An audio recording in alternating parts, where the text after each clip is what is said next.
नमस्कार, आप देख रहे हैं हर खबर और मैं हूं आपके साथ लक्ष्मी। बुलेटिन की शुरुआत करेंगे, रुख करते हैं खबरों की।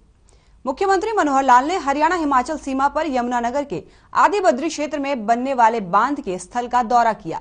उन्होंने यहां अधिकारियों को दिशा निर्देश जारी किए। 21 जनवरी को हरियाणा और हिमाचल के मुख्यमंत्री यमुनानगर के आदि बद्री क्षेत्र में पहुंचेंगे, जहां वो हरियाणा हिमाचल सीमा पर बनाने वाले बांध को लेकर एमओयू पर साइन करेंगे। हरियाणा सरस्वती हेरिटेज बोर्ड के डिप्टी चेयरमैन धूमन सिंह किरमिच ने बताया कि इस कार्यक्रम में दोनों प्रदेशों के मुख्य सचिव और दूसरे वरिष्ठ अधिकारी भाग लेंगे।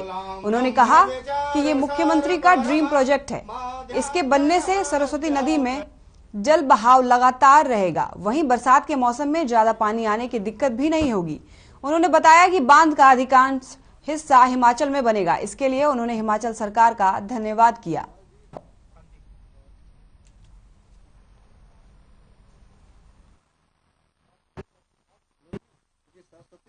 देखिए, माननीय मुख्यमंत्री महोदय जो है वो 21 तारीख को आदि बद्री में उनके आने का प्रोग्राम है, जिसमें उस दिन अपने माननीय मुख्यमंत्री साहब और हिमाचल के मुख्यमंत्री जी, उन दोनों के बीच एमओयू साइन होना है एक डैम बनने के लिए, जिससे जो है ये सरस्वती नदी जो अपने पौराणिक जो है रूप में जो फिर से बहेगी। तो उस प्रोजेक्ट के लिए 21 तारीख को एमओयू दोनों प्रदेशों के बीच साइन होने का भी प्रोग्राम बना। वो भी हमारे पूजनीय दर्शनलाल जी जैन का सपना साकार होने जा रहा है। मोरोपंत पिंगले जी ने जो कभी सपना देखा था और उसके बाद यहाँ पर बार बार हमारे बहुत से अधिकारीगण आए, सरकार के मुख्यमंत्री आए और केंद्र के मंत्री वहाँ पर आए, और जो अब तक ये कहते थे कि सरस्वती एक मिथ है, तो नासा से लिए गए चित्र और स्टडी के आधार पर अब ये साबित हो गया है कि सरस्वती यहीं से बहती थी और आज ये सपना पूरा होने जा रहा है। और कोई 700 करोड़ रुपए से भी ज्यादा लागत का एक डैम वहाँ पर बनने जा रहा है। आदि बद्री का हमने यहाँ पर दौरा किया है। ये जो प्रोजेक्ट है माननीय मुख्यमंत्री जी का और हरियाणा सरकार का एक बहुत बड़ा प्रोजेक्ट है।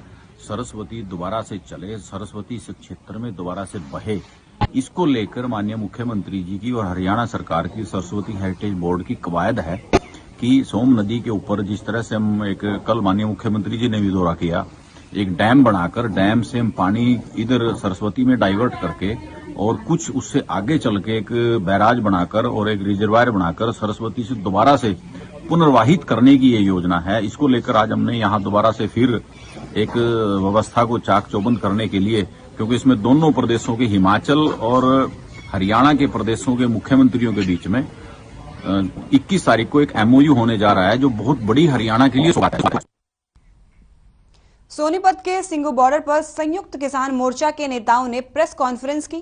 किसान नेताओं ने जानकारी देते हुए बताया कि 31 जनवरी को देश भर में सरकार के खिलाफ प्रदर्शन करेंगे। साथ ही उन्होंने कहा कि 1 फरवरी से मिशन यूपी शुरू किया जाएगा। किसान नेताओं ने बताया कि 23 और 24 फरवरी को मजदूर संगठनों का साथ भारत बंद का समर्थन करेंगे।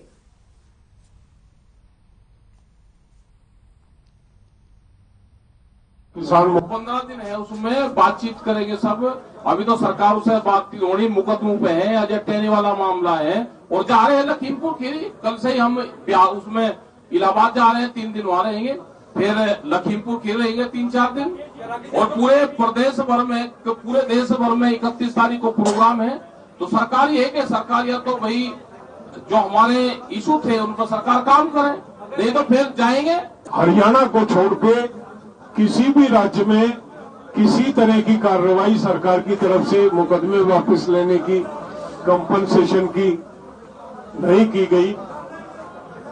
तो इस बात को मद्देनजर रखते हुए ये तय किया गया कि सरकार को ये समय दिया जाता 31 तारीख को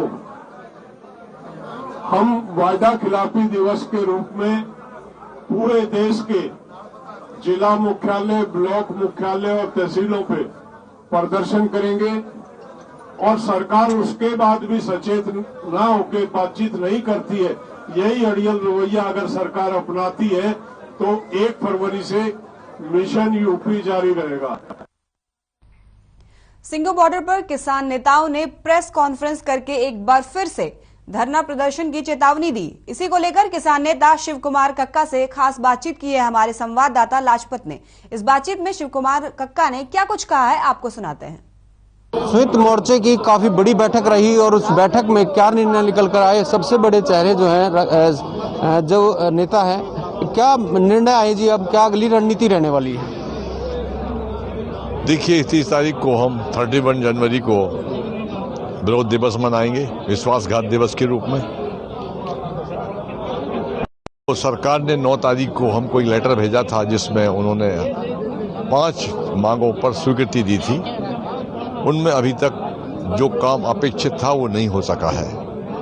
भारत के किसी भी राज्य को केंद्र सरकार से पत्र नहीं गया कि मुकदमे वापस लिए जाए। जैसे मध्य प्रदेश की बात मैं करूं तो मैंने गृह मंत्री से बातचीत की, उन्होंने ये कहा कि हमारे पास कोई केंद्र सरकार से अभी तक पत्र नहीं आया है मुकदमे वापस लेने के लिए। उसी प्रकार मुआवजे की बात करें तो हरियाणा में अभी तक मुआवजा तय नहीं हुआ है, पंजाब में जरूर मुआवजा और नौकरी मिली हुई है।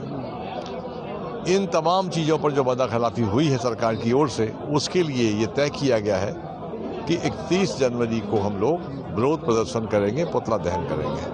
अगली क्या रणनीति रहने वाली है? क्योंकि जैसे राजनीतिक जो किसान नेता थे वो राजनीति में उतर चुके हैं, उनको भी क्या अभी भी शामिल रखा जाएगा? देखिए, मैंने ही आज ये कहा कि संयुक्त किसान मोर्चा नॉन पॉलिटिकल है, इसकी मर्यादा को भंग नहीं होने देना चाहिए। ये सबकी सामूहिक जवाबदारी है। चुनाव लड़ना अपराध नहीं है, पार्टी बनाना अपराध नहीं है, पर मोर्चा हमारा नॉन पॉलिटिकल था और नॉन पॉलिटिकल है, आगे भी रहेगा। जो किसान नेता थे आपके बीच में थे, वही पार्टी बना चुके हैं? हाँ, तो जो लोग पार्टी बनाएंगे या चुनाव लड़ेंगे वो आगे एसकेएम का हिस्सा नहीं रहेंगे। अगली क्या रणनीति रहने वाली है जी? जैसे आज चर्चा हुई है, काफी लंबी बैठक हुई है और आंदोलन को जैसे आज जो 1 महीने बाद बैठक हुई है, अब क्या अगली रणनीति रहने वाली है? बताया मैंने 31 तारीख को आंदोलन करेंगे। लखीमपुर खीरी का मामला अभी अधर में है, उस पर कुछ हुआ नहीं है, तो लखीमपुर खीरी पर जाकर 4-5 दिन के बाद एक बैठक लेंगे और वहां से सभी संगठनों को कहा जाएगा कि वहां चलकर एक बड़े आंदोलन की शुरुआत करेंगे। शिव कुमार कक्का जो है काफी बड़े चेहरे हैं, किसान नेता है, उन्होंने साफ कर दिया है कि जो राजनीतिक लोग हैं वो जो है अब किसान नेताओं के साथ नहीं रहेंगे और लगातार जो है अपना चुनाव लड़ सकते हैं। और जो यूपी में जो चुनाव है उसमें भी कहीं ना कहीं जो है अगली रणनीति बना सकते हैं। जैसे भारत बंद की भी बात है, काफ़ी तरह की चर्चाएं हुई हैं, सभी चर्चाओं पर बातचीत की हमारे साथ। हर खबर के लिए सोनीपत से। हरियाणा प्रदेश की स्कूल लेक्चरर एसोसिएशन के अध्यापकों ने पूर्व शिक्षा मंत्री रामविलास शर्मा से मुलाकात कर उनका आभार जताया। पूर्व शिक्षा मंत्री ने वर्तमान शिक्षा मंत्री कंवरपाल से मिलने का समय लेकर शिक्षकों को मिलवाया। मंत्री ने अध्यापकों से बातचीत की और उनके मांगों के आपको यहां पे बता दें कि मंत्री ने अध्यापकों से बातचीत की और उनके मांगों के समाधान का आश्वासन दिया।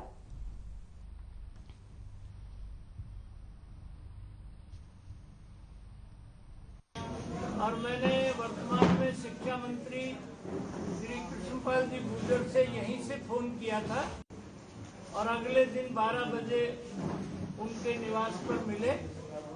और ये 4,500 अध्यापक हैं पूरे हरियाणा में। कोई 10 साल से नौकरी कर रहा है, कोई 7 साल से, कोई 8 साल से। और टेट की जो परीक्षा है वो मैंने अपने कार्यकाल में इनको उसमें छूट दी थी।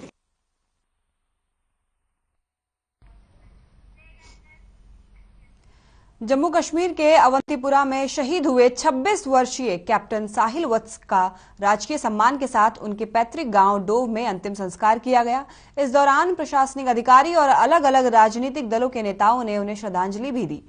साहिल वत्स हाल ही में छुट्टी काटकर घर आए हुए थे और उनके ड्यूटी के दौरान हार्ट अटैक से मौत हो गई। शहीद के पिता ने कहा कि उन्हें अपने बेटे पर गर्व है और वो देश के लिए शहीद हुए हैं। वहीं सैन्य अधिकारी आदित्य कौशिक ने कहा कि उन्हें हाल ही में प्रमोट किया गया था और वो कोई भी काम बड़ी ही शिद्दत से करते थे।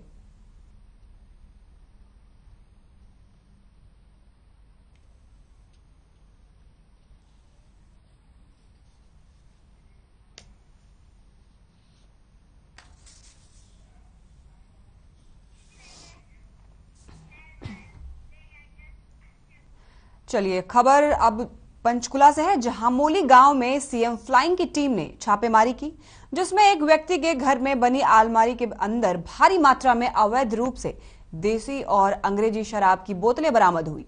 वहीं सीएम फ्लाइंग ने गुप्त सूचना के आधार पर छापेमारी कर अवैध शराब का जखीरा कब्जे में ले लिया है।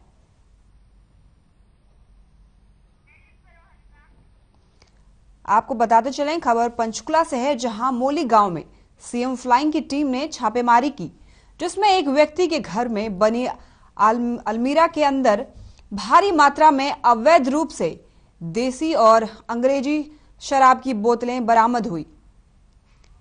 वहीं सीएम फ्लाइंग ने गुप्त सूचना के आधार पर छापेमारी की और अवैध शराब का जखीरा कब्जे में ले लिया।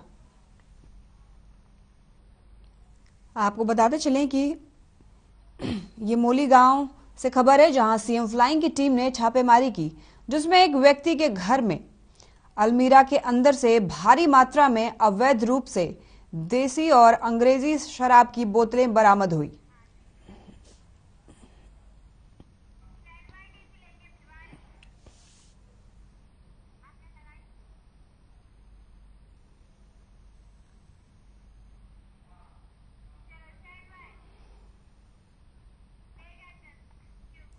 खबर भिवानी से है, जहां 134A के तहत दाखिला न देने वाले निजी स्कूलों पर अब जल्द ही गाज गिर सकती है। ऐसे में 100 स्कूलों को भिवानी में नोटिस जारी किया जा रहा है। अगर फिर भी उन्हें दाखिला नहीं दिया तो उनके खिलाफ बड़ी कार्रवाई भी अमल में लाई जाएगी। जिला शिक्षा अधिकारी ने इस मामले की जानकारी पंचकुला निदेशालय को दी थी। निदेशालय ने इस मामले में तुरंत कार्रवाई करते हुए ऐसे स्कूलों को नोटिस जारी करने को कहा है। आपको बताएं प्राइवेट स्कूल 134A के तहत जो बच्चे पास हुए हैं और उनको वो संबंधित स्कूल उनको अलॉट किया गया है, उन्होंने एडमिशन देने से मना किया, उनको हमने शो कॉज नोटिस सर्व करवाया है। और उनकी जो मेन मांग थी कि हमारा पिछला रिम्बर्स नहीं हुआ है, वो सरकार ने रिम्बर्स करने के लिए बोल दिया। उस ग्रांट DWO सर के पास पहुंच चुकी है और फिर भी यदि बाकी कोई है तो एक लिंक दे दिया, उसमें वो अपने उनकी जो भी हमारी तरफ देनदारियां हैं हमारी, वो उसमें वो अपलोड कर दें। से में हमने एजुकेशन डिपार्टमेंट हरियाणा को लिखित में दे रखा है कि जब तक हमारा 9 से +2 के पैसे का समाधान नहीं होता और इन स्कूलों को पैसा रिलीज नहीं किया जाता, तब तक हम एडमिशन नहीं करेंगे। अभी सुनने में आया है कि हमारे डिपार्टमेंट ने नोटिस जारी किए हैं, तो नोटिस का जवाब भी देंगे और 1-2 दिन में हम आदरणीय मुख्यमंत्री जी से या शिक्षा मंत्री जी से मिलने का हमारा प्रयास और बैठ के बातचीत करके